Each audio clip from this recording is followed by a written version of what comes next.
Well, you may remember that last time we were in the middle of a very tense Champions League qualifier.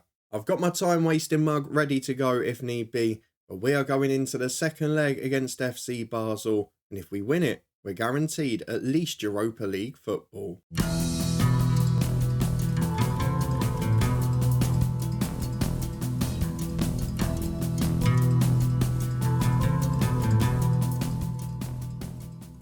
Yes, hello and welcome along to part 129 of this Build a Nation story, Lifting Spirits with me, Daniel. We are back today for the second leg against Basel after that tense 0-0 draw away in Switzerland. And we'll also have either the first game of the league season or the first leg of our European playoff, depending on what happens to the schedule after this game. If you're looking forward to it and finding out if we can put our first goal on the board this season, then please do put a thumbs up on the video. As you can see from the top of the screen, we've got one huge blow injury-wise. Jordan Gash is out. He is our best midfielder. He is one of our big summer signings. And unfortunately, he will not be in today. But I still feel at home, if we can find our best aggressive form, we have got a chance of making it through still. As have the other two sides in Northern Ireland, both Larne and Linfield involved in very tense qualifiers in Europe. Linfield are in the Europa League. They are 1-0 down to Legia Warsaw after the away leg. At home, you never know at Windsor Park. And then Larne, by contrast, well, they're in a little bit of a better position in the tie. But of course, they've got more pressure because in the Conference League, if you lose, you are straight out of Europe. Maccabi Haifa are their opponents. They drew 1-1 on the road. They have got some good players in. As we mentioned, they were so unfortunate with injuries last time. I should mention though, before we go in and get to our second leg, what's been happening in the national transfer window, because it's only been a week since you were last here. You might think not a lot could have happened, but there have been some very big moves going on, and namely with Linfield trying to catch us again. So first they've brought in Zach Williams, who has just passed the 30 mark now. But this helps us out on two fronts, and I felt I had to mention it. Not only is this a very good player, yes, he's not quite as good as he is in the head coach, but in that save, we managed this guy in the Premier League in his late 20s. We know he's a very good footballer. And if you look at Linfield's team, I mean, he's as good as any centre-half we've got. Let's put it that way, to be honest. The other way that affects us, though, is because we mentioned it last episode. If we get through against Basel, our opponents in the playoff in the Champions League will be Derry City. They have just lost their best defender. So if we get through and then place Derry City, we have now got a better chance of making a Champions League group stages. That's how important this game is today, and Linfield might have done us a massive favour with it. They've also loaned in David Bird from Bournemouth, who've really improved their defence this week. He's a very good player. Actually, a left back we did look at getting in on loan in the summer ourselves, but unfortunately we couldn't get it quite over the line. But if this top three can stay strong and keep progressing in Europe, it really is great for the nation. Linfield are loaning other players out in the Division 2, which is good news for us. So let's just go and get into our first leg and see if we can keep our bid up, because I genuinely believe if we can get through tonight, we should be favourites to make the Champions League group stages. And if we can do that for the first time, who cares if we finish bottom and 36th and lose every game? The money just for reaching the groups will be a revelation for this football club, and more than our annual income in any year of this save so far. So let's go and get through to the fixtures and into the second leg. We are 0-0 going into the home leg against Basel. We know exactly what we've got to do. Win and we are through. We had to play a bit more cautiously on the road because they were causing us trouble. But for this leg, we have got a real opportunity. And one of the positives I want to take from it, and I don't know if it's because of the reputation of Basel yet, or if it's because our home crowds are increasing. We'll find out in the first league game. But 4,500 is about double what we've had in previous qualifiers, even for the Champions League. So I'm going to have a look and see how many white shirts are dotted about and how many of them are Basel fans. But let's go and pick our team, because we have got one decision to make. The rest of the 11 will stay the same, but what do we do in midfield? I could bring on Damien Dunn and go really aggressive, or I could bring on Neil Daly, who is tried and trusted. But I'm taking the aggressive move today. It is Damien Dunn who comes into the team. Gash will drop out, and on the bench he's going to be replaced by a pretty average player because we've not got many options. I might even take the cautious approach of putting a half-fit Darren Murphy on the bench, just so we've got a goalkeeper if the worst does happen. The rest of the team, bar that enforced change, is what you saw in the first leg in the last episode. It is Neil Kane in goal, with Reed and Stow the fullbacks, Mackenzie and Luke Smith a centre-half. We've got Dunning for the injured Gash in midfield alongside Jude, Merivale Austin ahead of them, and then Cowan and Parry off Scully up front, who with better service and a more aggressive game plan today, hopefully we'll have a few more chances. Well, here we are then. I don't think there's too much of a need to reflect on this Basel team because we played them in the first leg. They were the better side. We know a lot about them. Still no manager in place, but a quality squad. We've got most of our defensive players inspired. And obviously we've made that more aggressive change in the middle. I'm hoping it's going to pay off for us tonight. The Champions League music, going back to last season now, is blaring out of the speakers. Let's have a look at this crowd. Oh, I tell you what. It is a big away end, we're not going to deny that. The away end is more full than the home end, but we've definitely got a higher number of supporters here. So that half-a-star reputation increase, that bigger attendance is partly contributed by a few extra home fans. I wouldn't say it's an enormous change, but look behind that goal there. In fairness, there's a little bunch of them that wouldn't have been there normally. So as we go into the first half against a Swiss side that are bigger than us reputation-wise, we know we've got a chance on the pitch, but our star players, our big attacking stars, they have to deliver on this occasion. We've got the ball early doors with Stow. It's not like the first leg at all. We're going to be more aggressive, more front-footed. We've got 5 attacking players in the team. And of course, we're going to be on the front foot a bit more because we don't have to hold off in this leg. We know that if we get through, we're going to be playing against Derry City unless they have a ridiculous defeat today. We're 15 gone. There's no shots on target. Albeit we have been the better side, as Jude gets the ball at the back to Stow, carries over halfway to Parry. He finds Jude again, goes back to Stow, and he brings it into midfield with Merivale Austin. Ball across to Scully. Has support down the line, but goes back to Reed instead. He carries it down the right-hand side. Cowan's in, 2 in the middle. Scully's one of them. And he places it under the keeper between the legs. And we go 1-0 up on the night, 1-0 on aggregate. With 15 gone, Lisburn Distillery, as it stands, are in the box seat as we've got a corner kick straight after with Gavin Reed to the back post. Smith's up. Oh, that's a good chance. The 6'6" defender. He got there first. He headed it just over the bar. Oh, he should have been out of sight. A second goal, and I think we've won this. But at the moment, it's still too tense as Smith wins a header in the middle. Merivale lost into Cowan and Scully. 2 in the middle if he can find them, but holds up well. Scully again, left-footed shot just over. Oh, we're purring, but we're wasting chances. And we've seen in so many qualifiers over the years what happens if you don't take your chances, if you don't dominate and get those goals while you're on top. And is it going to come back to haunt us again? 10 to the break is still only 1-0. We've been by far the better side, and we just haven't quite made it count consistently. We've got a throw on the right with 1 minute to go in the half. Cowan's brought down. Penalty kick for Merivale Austin. The 2 big strikers could have a goal each at this point. Merivale Austin, among his many other qualities, is our first half-decent penalty taker. And that is more than a half-decent penalty. Rifled into the top corner. First goal of the season for him. 2-0 Lisburn Distillery. Champions League, here we come. We are well on our way now. At half-time, we lead 2-0. We're starting to go to the next level. And all I can see in my head are those pound signs. The Champions League group stage money. Let's go and get this job done first. They've made a change going forward. They've gone back to a more narrow formation, I think. But here is Miles Stow with a chip over to Parry. Headed away by Fry, but they can't get out of their own half at the minute. We're pushing them in. We're boxing them in their defensive third. And look how many we're forcing behind the ball. As soon as it comes out of defence, we're forcing them back. But they've broken through us here. On the left with Sedgin. Goes back inside to his fullback. We've forced him back. It's good work. But can we nick the ball or are they going to break through? We've got them back into their defensive third. But albeit, we've not really looked like nicking possession. As Naf comes over halfway. Has support on the right. They've got a 2-on-1 here and Stow's been beaten. Into the box they go. We don't want an early goal in this half. And we almost concede one. Luckily, it blazes over the bar. And we've got a corner kick at the other end almost immediately. Smith into Stow. He's hit the bar. Scully's hit the post as well. Oh, you can't miss those. 2 chances off the woodwork. And the expected goals is 3.5 now. And it's only 2-0. It's chances not being taken again. But will they come back to haunt us? We've lost a few 2-0 leads in Europe over the years.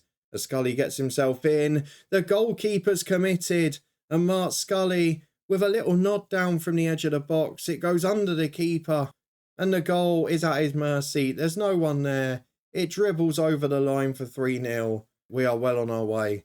Cowan picks the ball up for Scully. He's got support on the left from Stow. We'll make changes after this move as it goes down the left to Parry on a booking. He has support again, but just goes back, takes the simple option to Jude, and he finds Mackenzie. Oh, he's giving it away. That's a little bit lazy in possession. Do not give them a goal. It's a 3-on-1. They've got in again down the right. It's into the box to Houter, and the sub is causing us trouble. It's 3-1. We've got 25 to go. And now I won't be making quite as many changes as I'd originally planned. So on the left wing, we're going to bring on Beaton.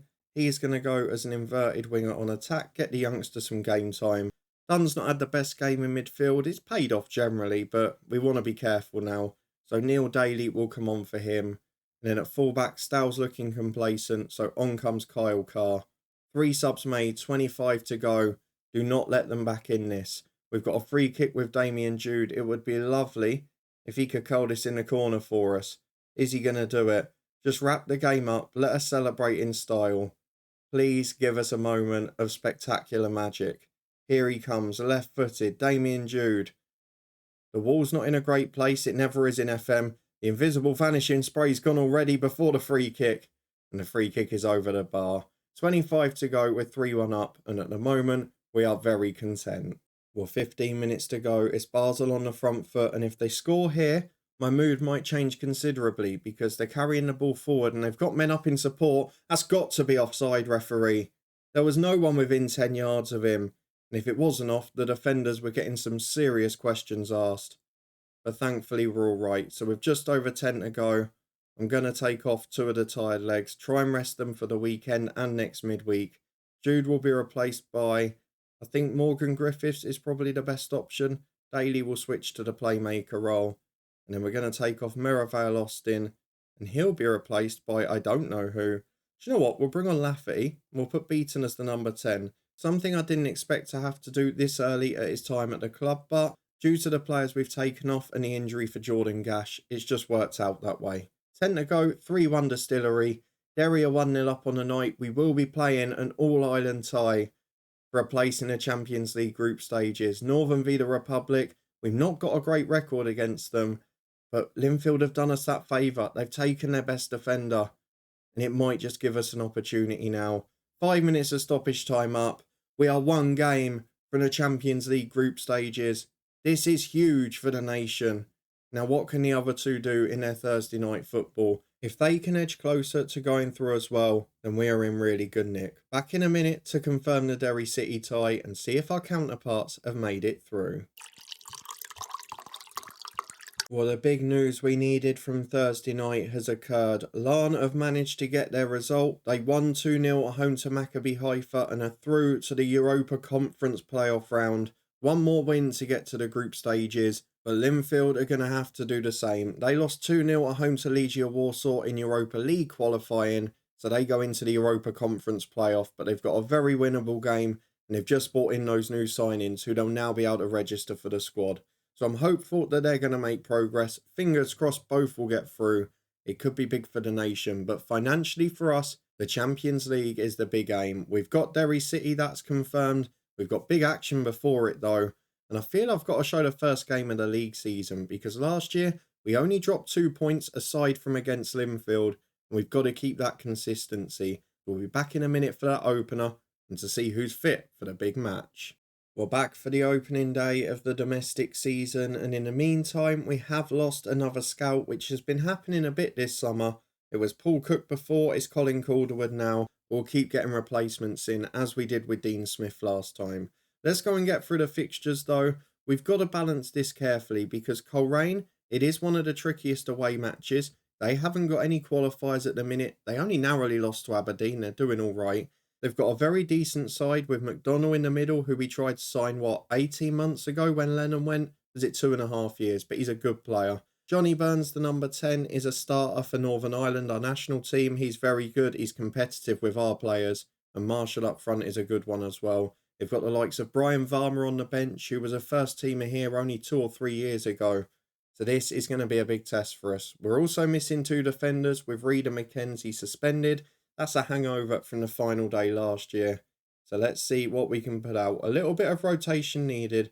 We'll be back in a minute to run through the team. So the bench today is a bit of a blend of game savers and game changers. We've had to take out the 2 defenders, of course, and I've rested a couple who have got a high injury risk and are not as fit as the rest. You saw them both come off late on Wednesday knackered. Jude and Merivale Austin, not the naturally fittest players in our team, so they are the 2 to drop out as well. That means in come Morgan Griffiths, Neil Daly with Dunstane as the Mazzala, Goss and Murphy into defence. Merivale Austin and Jude are on the bench in case we need game savers, and if not, we've got our usual rotation blend on the bench, a couple that could make Irish Premiership debuts, so let's just go and get through to it. Coleraine v Distillery, a big start to the season, and with a heavily rotated side, I really need to get the result.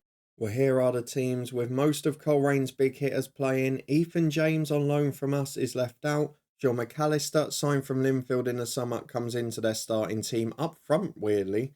We're the favourites, we want to show why. We want to get off to a good start. We've still got Scully through the middle. We've still got that quality going forward. We've still got a fairly aggressive team, but the way they play quite narrowly, it could well be counterproductive to our tactic. As Stow throws in by the corner flag, just the second minute of the match. We're not mind an early goal on that front, but it's cleared away. Goss gives it to Daly, and it's wide to Stow at left back. Still further up the pitch, he's advanced and he beats his man, puts a good cross in towards Stephen Cowan, and he's hit the post. Surprised he's up winning it rather than Scully, who was nearby. But Cowan almost gets us off the mark. A good start for Lisburn Distillery, and no goal to show for it. And at the moment, that's all I really care about at this stage. It's not about looking fancy, as Lindsay gets the ball to Burns, and we'd expect Coleraine will keep the ball better than most sides against us. They've got basically a midfielder up front and 5 central midfielders all playing narrow, as Parry gets the ball to Stow. Has support from Daly in that holding role. Up towards Dunn, but it's a poor ball. Goss is chasing to win it back though. It's a great ball to Parry. He shoots from the edge. He had time to carry that in. I'm not sure why he went for it first time. Very bold decision, and he misses the target. It's another good chance gone. A frustrating 15 minutes. But we are back with a throw on the left again for Stow. He gives it to Morgan Griffiths, who plays a 1-2. Into Goss and Daly. We're camped in their half. We've not got the goal to show so far, as Parry gets to the byline. Will he finally look for a cross? He doesn't. Goes back to Daly, who does deliver the ball. And Scully heads over. The big man cannot direct his header. And he's not been that convincing in the air so far this season. With a quarter of the game gone, we're yet to hit the target. I'm going to encourage the lads, but I'm not thrilled with this display. We could really do with a goal before the break, as Griffiths has a big ball into the box from the corner. Smith hits the side netting as well. It's a massive home crowd here, by the way. They're definitely improving across the board. Let's hope ours do the same when we play at home. As Stow gets the ball to Daly. Into Damien Dunn. Has support over the top. Looks for Griffiths. He's got Scully in the middle. Parry in support. Parry's got men inside of him. Daly is one. Chips over to Stow. Great ball across for Scully. That is a stunning move. Excellent football. The movement was sublime. Stow gets the assist going forward. He's got to push his way as first choice this year.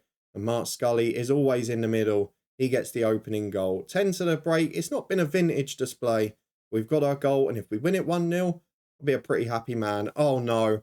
What is it with the red cards at the minute? Every episode in both saves, we're getting red cards galore. I don't know what's going on.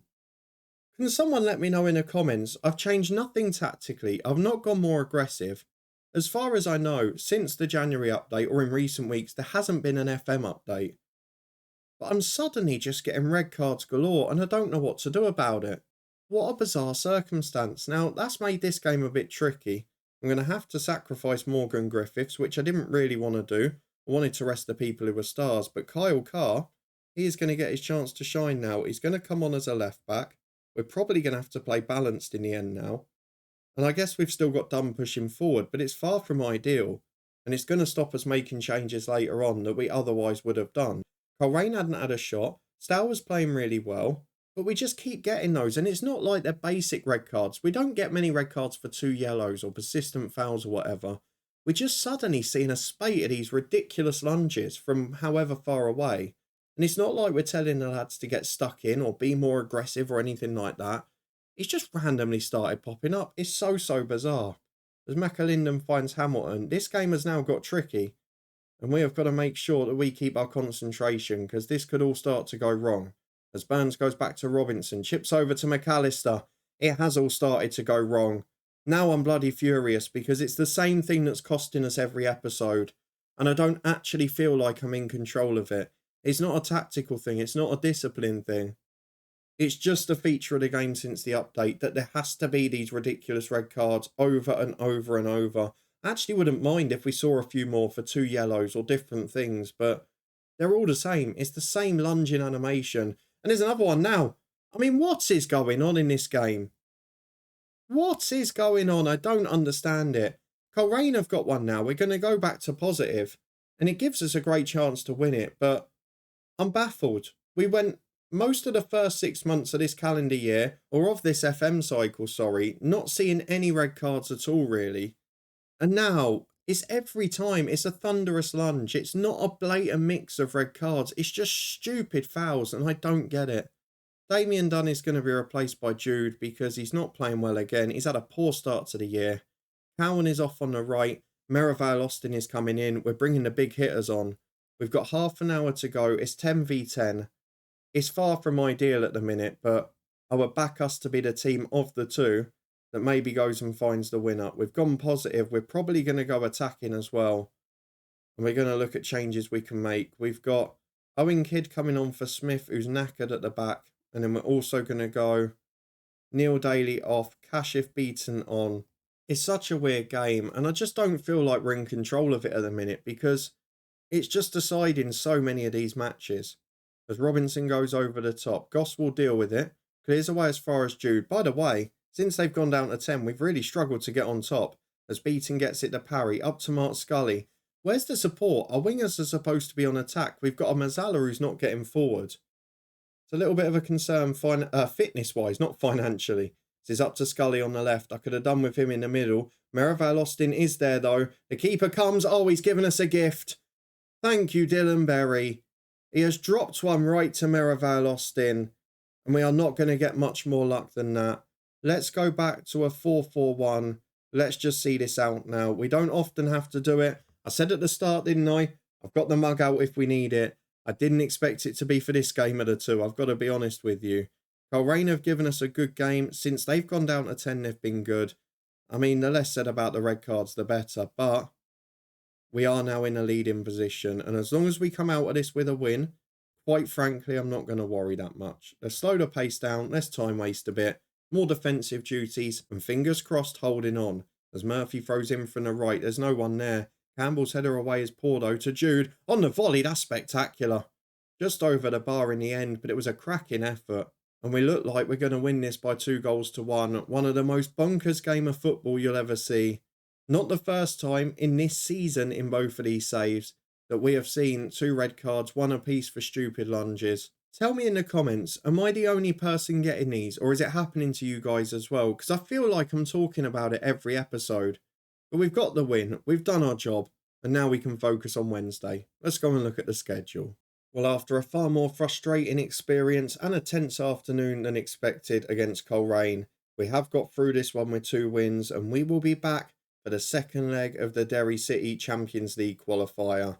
We are 1 game potentially, or 1 tie away from the Champions League group stages and the bounty of money that comes with it. Will that finally do our reputation good? Will that finally increase the attendances? We'll find out if we can do it in the next episode. Big shout out to Linfield for stealing their best defender. We'll show that, and we'll show the Glentoran game, the only side other than Linfield to take points of us last year. And we've got deadline day sandwiched in the middle. Could we possibly find another gem? If you're looking forward to finding out and you did enjoy that one, then please do put a thumbs up on the video. I know I've said it before, but let me know in the comments about those red cards, because I feel like it's becoming a real trend. If you want to stay up to date with the season, find out how many more we get this year, then please do subscribe and turn that notification bell on. All the key links in the eye above. But thank you for watching as always, and we'll be back here in a couple of days' time to find out if we can make history.